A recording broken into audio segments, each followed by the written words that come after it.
The pick is officially in. It is a moment that we have all been waiting for. So let's send it to Deputy Commissioner Mark Tatum for the Lakers' 55th pick.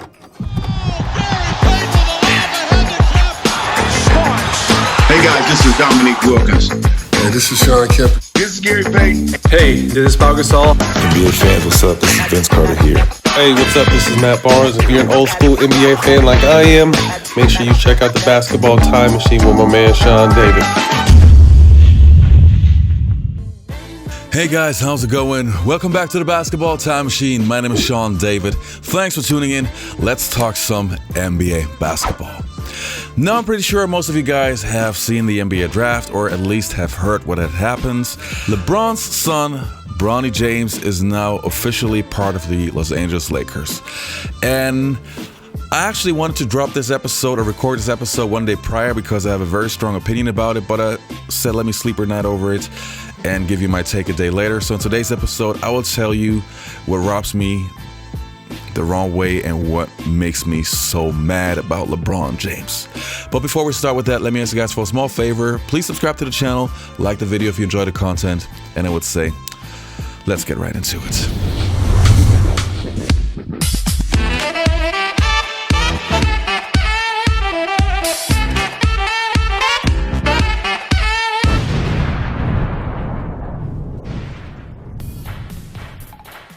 So, most of you guys know I'm a Jordan fan and not a LeBron James fan, but I always try to give the guy respect because obviously he's a great player and he was very important for the NBA and all that stuff. I get that. But LeBron James, it is making it so hard for me to actually like him, and it's getting worse and worse. Now, we all know the Redick situation, which I also will get back to at the end of the video. But let's start with the Bronny situation. Now, let's rewind it back. The Los Angeles Lakers, to me, are like the holy grail of NBA basketball. Like, even though I was a huge Bulls fan for so many years, I always had a thing for the Lakers, even in the bad times.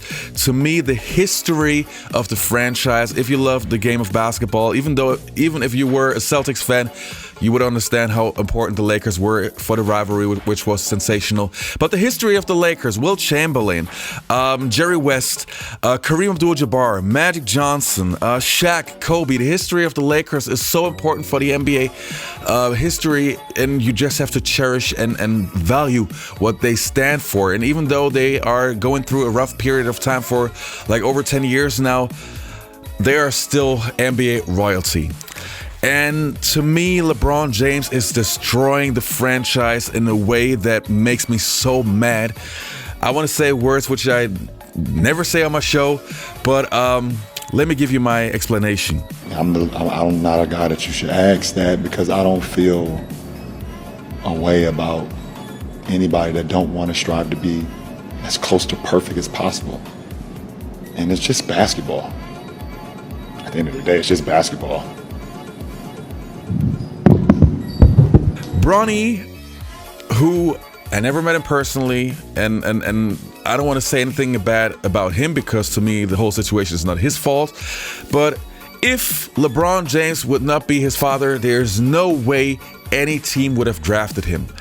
The guy was averaging less than 10 points if I see it correctly, and there are so many better players in his draft class who should have made it to the NBA if Bronny was chosen ahead of him.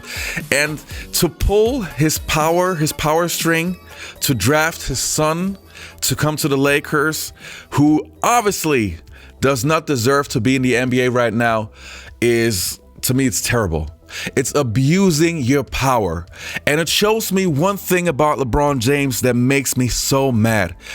Look, people say that he's that super smart guy, basketball IQ. I don't even want to argue against that. But if he is so smart, then he also should know what his actions make the Los Angeles Lakers look like. It makes them look like puppets. It makes them look like slaves to LeBron's will. And if you are a historian, and he always says that, oh, he watched the game prior to when he came to the NBA, he's such a great basketball historian. How can you treat the Lakers franchise like that? If you know that they're so weak right now that they are willing to do whatever you take, how can you abuse your power? Like, there are so many basketball fans around the world who love the Lakers, who love what the Lakers used to stand for. And all you care about is that you are the first guy who's playing with his son in the NBA. So your legacy is more important than the legacy of a franchise that exists for so many years prior to when you were even born. So that shows me he cares more about himself and his legacy than the overall package. And that's the overall package of the franchise of the Lakers. And basketball is a team sport. If you grew up understanding and learning the game, and you always praise yourself like the guy who's making the right basketball decisions, you're this great team guy. So when it comes to this situation of also respecting the legacy of the franchise that you're playing for, it shows me at the end of the day, you care more about yourself and your legacy than the Lakers. To me, it feels like, or another example, it's like you have this beautiful girlfriend that everybody loves because she's so great, and you embarrass her in front of everybody. Slapping her in front of everybody, that's what the whole thing feels like to me right now. And I hate it. I really, really hate it. Like, I tried over the years to make my peace with the guy in terms of accepting that people call him the GOAT, even though I know, or I feel that this is complete rubbish, but still, the guy is making it so hard for me to like him. And another thing is that the media, people who rely on LeBron James, that the guy's giving them interviews and all that kind of stuff, not everybody is willing to speak their truth. Some people say things where I know that they don't feel what they say, but they want to stay cool with LeBron, so they get interviews and so on and so on. It's terrible. There are only a handful of guys who actually got the balls to say what is right. This sounds like a script to me. I really don't even think this is really about a championship no more. This is about putting on a good show. Think about this. They hired J.J. Redick, draft Bronny. I mean, does this sound like something that's like we're trying to move in a direction to win a championship, or does it sound like we're trying to put on a show? I'm just keeping it 100. It's like they're more interested on entertainment, because if you do that, that's gonna sell tickets. That's gonna sell out.